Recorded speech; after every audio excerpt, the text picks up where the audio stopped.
Suntem între două Lamborghini Revuelto și în spatele meu se află un Smart Brabus. Nu știam că există așa ceva. Hai să vă arăt jantele, uitați cum scrie aici Brabus Platinum Edition, care are doar un loc.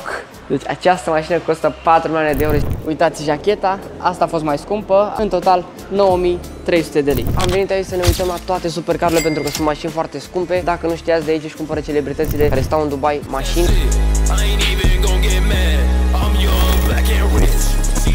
Pentru că sunt destul de multe variante, adică o să vă arătăm că avem și Bugatti, avem, ei au, ei și cu mine avem foarte multe mașini împreună.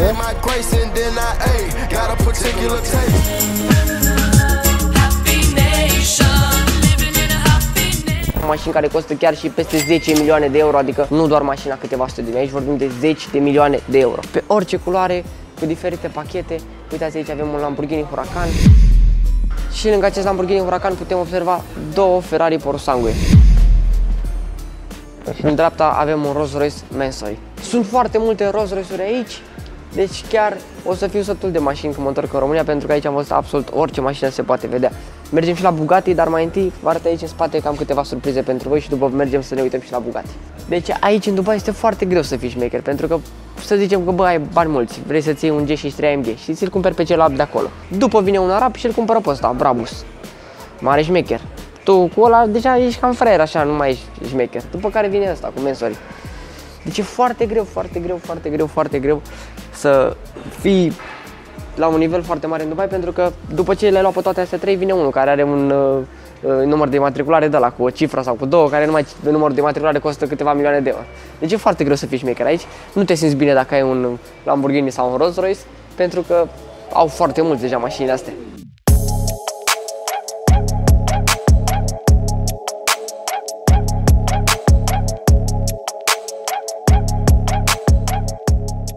Luăm o pauză de la mașinile astea că nu mai pot, am transpirat tot. Deci asemenea mașini eu n-am mai văzut în viața mea.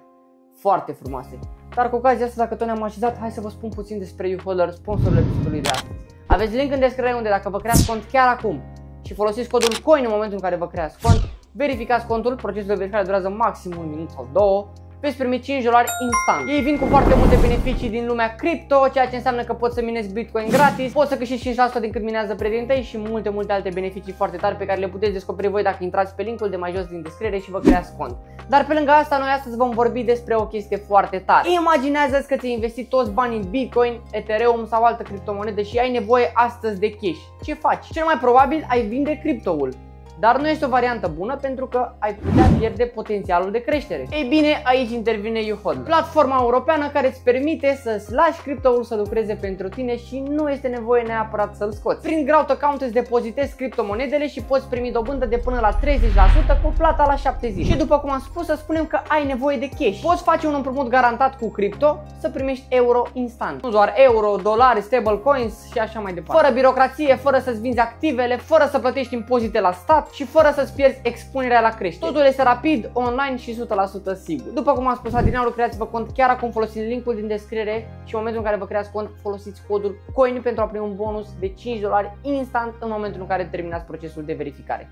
Linkul este în descriere, vă aștept și pe voi pe YouHodler. Din păcate nu pot să vă zic cât costă aceste mașini pentru că nu scrie nicăieri prețul. Probabil oamenii cu foarte mulți bani nu se mai uită deloc la preț când își cumpără o mașină sau poate vorbesc acolo. Dar vedem aici că este un Rolls-Royce Cullinan din anul 2025. Gândiți-vă că deja sunt foarte multe mașini de anul 2025 aici care așteaptă să fie cumpărate.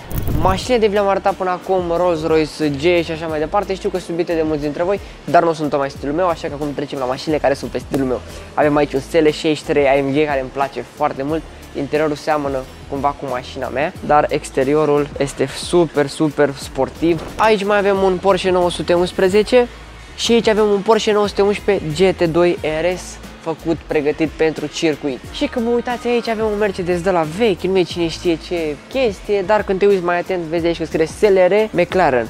Această mașină este foarte rară și foarte scumpă, costă undeva la aproape 1 milion de euro și ușile se deschid în sus. Hai să vedem și din față cum arată. Deci uitați-vă cum arată, este direct dintr-un film cu Batman, este foarte agresivă, foarte ascuțită în partea din față, nu mă gândeam, spatele parcă e cam boring așa, cam plictisitor, dar în partea din față arată genial.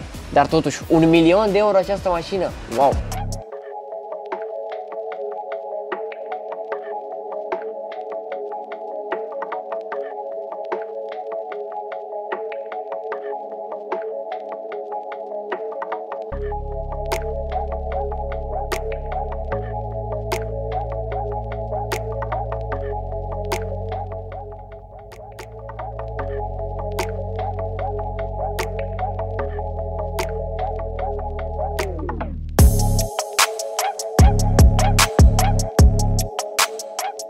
Și am trecut la secțiunea Ferrari, avem în spate un Bugatti, dar momentan vorbim despre Ferrari, o luăm și noi de la cel mai mic la cel mai mare.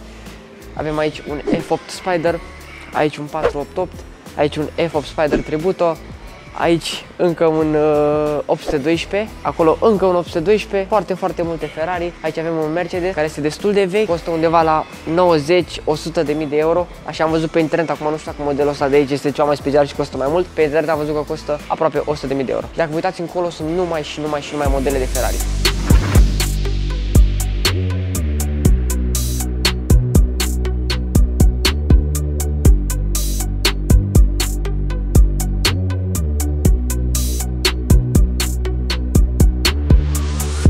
Și porțiunea Ferrari se termină cu foarte multe modele de SF90. Din fericire am condus foarte multe modele de Ferrari și SF90 și pe cele de acolo. Sunt fericit. În schimb, un Bugatti n-am condus și o să mergem imediat și la Bugatti. Mai avem aici un AMG GT V8 biturbo și în spate două Lamborghini Huracan, un STO, vedem aici frumos cum scrie V10. Uitați aici două mașini de top care arată foarte bine cu două pachete diferite. Acesta este Brabus și acesta este Mansory. Rămâne la alegerea voastră ce alegeți, galben sau gri. Sincer, nu știu ce să aleg, îmi place foarte mult ăsta, parcă pare așa dintr-un film de la mai. Dar și ăsta galben e genial, deci nu știu, chiar nu știu ce să aleg. Hai să le vedem în partea din față, poate așa alegem. Chiar arată foarte tare, chiar nu știu ce să aleg. În partea din față prefer Mansory pentru că mi se pare că arată mult mai dur, așa, mult mai agresiv. Aici parcă o duce puțin înspre un Ferrari de la 296 dacă nu mă înșel, dar îmi place foarte mult asta, deci cu asta plec de aici. În România abia vezi un Lamborghini Revuelto, eu din fericire am fost norocos și am putut să filmez fix cum a apărut. Eu am și filmat cu un Lamborghini Revuelto chiar în România, dar și aici vedem că avem două modele, unul portocaliu și unul acest turcoaz foarte șmecher. O mașină foarte frumoasă care îmi place foarte mult. Deja nu mai pot să mai zic multe lucruri despre ea pentru că ați văzut clipul pe YouTube. E bombă, Lamborghini Revuelto chiar îmi place foarte mult. Și aici mai avem încă un model de Lamborghini, dar nu știu sincer ce model este. Hai să vedem. Prima oară când văd acest model, nu știam ce model este, am căutat pe internet și costă aproape sau în jur de 1 milion de euro pe acolo. Și una dintre surprizele acestui vlog, suntem între două Lamborghini Revuelto, după cum v-am spus mai devreme, și în spatele meu se află un Smart Brabus. Nu știam că există așa ceva, Smart Brabus. Deci nu-mi imaginam că există așa ceva. Hai să vă arăt jantele, uitați cum scrie aici, Brabus Platinum Edition, genial. Nu știam că există Smart Brabus. Spuneți-mi unde ați mai văzut Smart Brabus, dacă nu la mine pe canalul de YouTube. Nu ați mai văzut nicăieri. Ia, și în partea din față scrie Brabus aici și în partea din față aici scrie Brabus. Nu pot să cred așa ceva. Hai să vedem și interiorul. Are geam negru. Și chiar aici lângă mine, din câte puteți observa, cea mai ciudată mașină, Ferrari Monza SP1, care are doar un loc. Doar un loc. Și această mașină cu doar un loc costă 4 milioane de euro. Cred că mă duc acasă și o să scot și eu celelalte locuri de la mașina mea, cu poate un mai scump, nu știu. Deci această mașină costă 4 milioane de euro. Este prima oară în viața mea când văd asemenea model. Probabil și pentru voi este prima oară. Sper că e prima oară. Că mă chinui să fac clipul ăsta pentru voi, sper că e prima oară. O chestie pe care nu prea o înțeleg, cum conduce această mașină, pentru că nu are parbriz. Deci nu are parbriz. Are sticla asta aici, are aici încă o oglindă. Bine, oglinda retrovizoare, dar altceva nu avem. Dar văd că acolo este un loc de depozitare, adică în scaunul din dreapta cumva, tot ai un loc de depozitare. Dar doar atât. Cam asta este mașina. Ai cumpărat această mașină, crezi că merită mașina asta 4 milioane de euro? Sincer. Și încă o mașină de peste 2 milioane de euro, care are doar un loc în față și două în spate. O mașină destul de ciudată, totuși sare de 2 milioane de euro. Cam așa arată interiorul, ăsta este locul din față și cam alea sunt locurile din spate. O mașină cu 3 locuri cumva. Și pe lângă faptul că la noi în România nu vedem Bugatti aproape deloc, adică eu în România sincer nu am văzut în viața mea un Bugatti. Aici sunt prezente vreo 5 sau 6 modele. O mașină foarte scumpă care sare de 5 milioane de euro, dar totuși interiorul ăla e urât de tot. Dar na, asta este piața, n-am ce să fac, nu pot controla eu. Dar sincer, interiorul ăla nu mi se pare atât de tare pentru o mașină atât de scumpă. Exteriorul înțeleg, este o mașină sportivă cu foarte mulți cai, 1500 de cai, dar degeaba dacă interiorul ăla e urât de tot. Adică mă simt mai bine eu să o văd din exterior decât să urc în ea. Ce să zic și acum dacă nu am? Dacă aveam nu mai ziceam așa, spuneam că e interiorul meu preferat. Cam așa arată Burj Khalifa ziua, destul de banal, fără prea multe lumini, totul este așa, pentru că este zi, de unde lumini, oamenii fac poze pe aici, sunt oameni peste tot care fac poze, reels-uri, filmează content, Aici seara, dacă deja nu v-am arătat, seara aici sunt cele mai frumoase spectacole de fântâni cu apă, unde te poți plimba cu barca. Aici este mall-ul, Dubai Mall, cunoscutul Dubai Mall, care este imens și are foarte multe magazine. Să ieși la aceste fântâni trebuie să treci prin mall, la fel cum este și la Dubai Marina, să ieși în zona cu iahturi și așa trebuie să treci prin mall.